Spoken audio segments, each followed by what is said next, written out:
திருப்புகலூர் அப்படிங்கிற ஒரு ஊரில் வாழ்ந்த முருகநாயனார். இவர் ஒரு அந்தனர். நல்ல பழக்கம் இருந்தது அவருக்கு. தினமும் சூரியன் உதிக்கிறதுக்கு முன்னாடியே எழுந்து பிரம்ம முகூர்த்தத்தில் நந்தவனங்களுக்கெல்லாம் போய் பூக்களை எல்லாம் பறிச்சிட்டு வருவார். ஏதோ கடமைக்குன்னு பூக்களை எல்லாம் பறிக்க மாட்டார். பூக்களில் 4 வகை உண்டாம். அந்த மாதிரி இப்போ பிரித்து வச்சு ஒவ்வொரு பூவுக்கும் தனித்தனி கூட வச்சு பறிப்பாராம். கோட்டுப்பூ, கொடிப்பூ, நீர்ப்பூ, நிலப்பூ.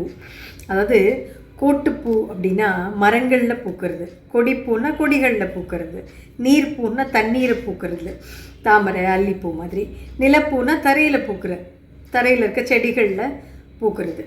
இதைத்தான் பெரிய புராணத்தில் சேக்கிலர் சொல்கிறாரு. கோட்டுப்பூ, கொடிப்பூ, நீர்ப்பூ, நிலப்பூ என்று கூறுமென் நாற்புலத்து பூவும் ஆய்ந்து நல்லவே கொண்டு வந்து.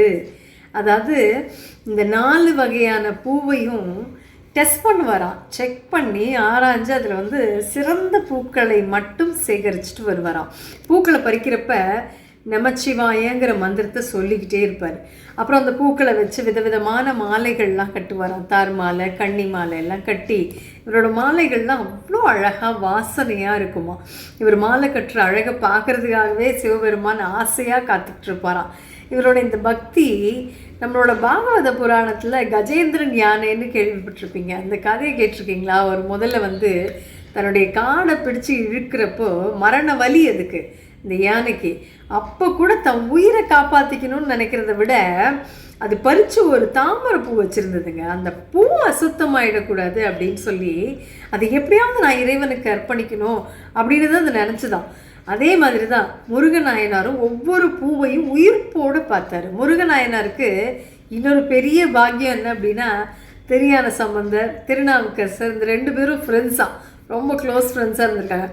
சம்பந்தரோட கல்யாணத்தில் கலந்துக்கிட்டு அங்கே உருவான ஒரு ஜோதியில் தான் இவரும் சிவபெருமானோட ஒன்றா கலந்தார் அப்படின்னு புராணங்கள்லாம் சொல்லுது.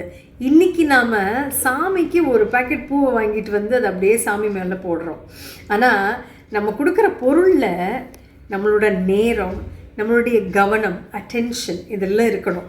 ஒரு பூவை ரசித்து பறித்து அதை அழகாக தொடுத்து கொடுக்குற போது அந்த பூவோட வாசனையை விட நம்மளோட பக்தியோட வாசனை தான் கடவுளுக்கு ரொம்ப பிடிக்குமா. பக்திங்கிறது ஒரு பெரிய ஆர்ட். அதை ரசித்து செய்யணும். சிவைய நம.